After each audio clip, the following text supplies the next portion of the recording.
Hello, folks. I haven't done a video for a while.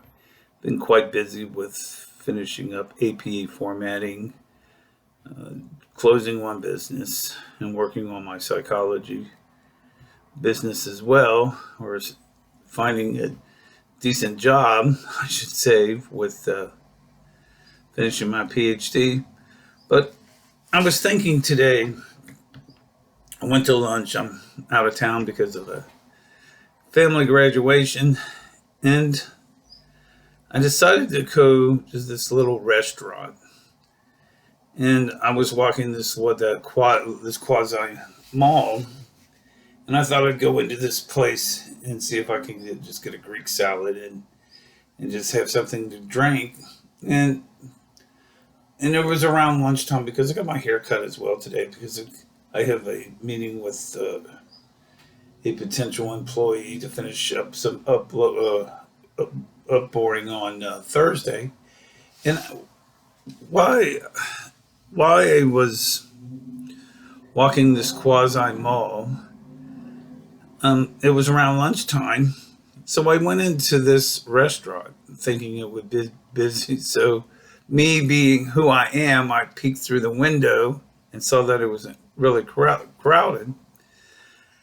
But then when I went in there, I found me a seat. The food was great, it wasn't bad. And got me something to drink and some water.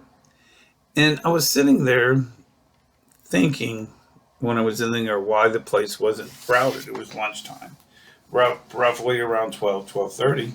And then I began to realize the gentleman that was working there, he was developing a rapport with people. He more or less was isolated. And that got me thinking a little bit as well because I do a little bit of work as an assistant manager for an ice cream company, and we're shutting the place down at the end of this month. But I I always question when people say, "Well, I can't sell," or "I can't sell this," and then began to think, well, the main problem is with people is they've got to develop a rapport with other people. And when you develop a rapport, you create this relationship, and what I call is this positive relationship with people. And I think because of the COVID and the effects of the COVID, I think a lot of people have lost those rapport skills. So what I decided to do is I'm going to do a short video on this about rapport. And rapport is critical in any relationship with people. You have to develop active listening, and I've done videos before on active listening. But you have to have active listening and develop a dialogue between the two people, and sometimes it's three people. And when you develop this dialogue, it leads to rapport. So you want to create a positive rapport that people have a positive experience.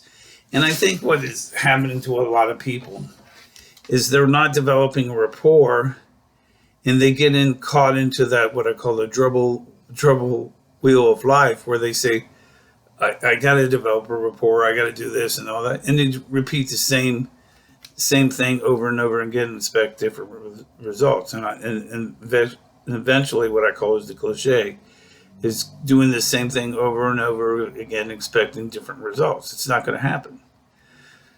So the point or the essence of this video is you got to develop a positive rapport, because I thought about this on Monday when I was out working and trying to help this individual develop a rapport, because they asked me to help them develop a rapport with people and how to develop that. I don't have a problem with this.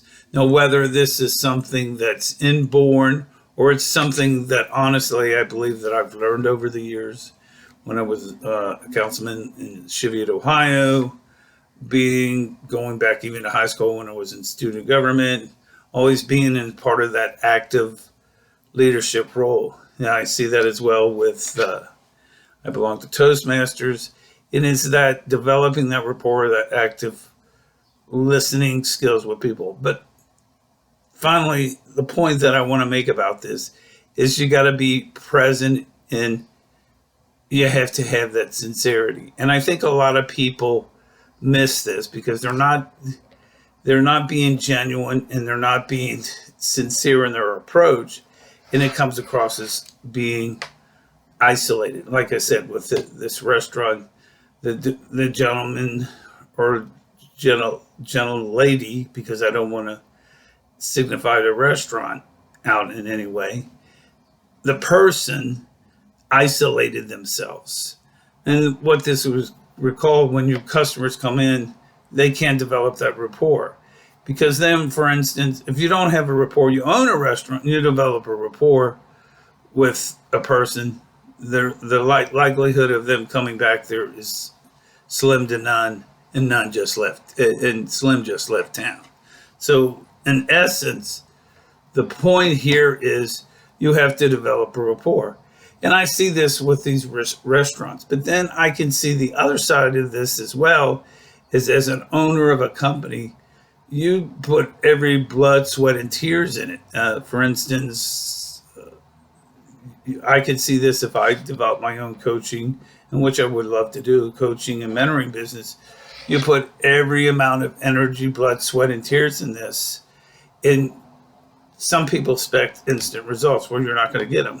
So the point is with that, and I will make this final point, is once you develop rapport, you have to be grateful for every day and say grateful, although I got a restaurant, grateful I got a business.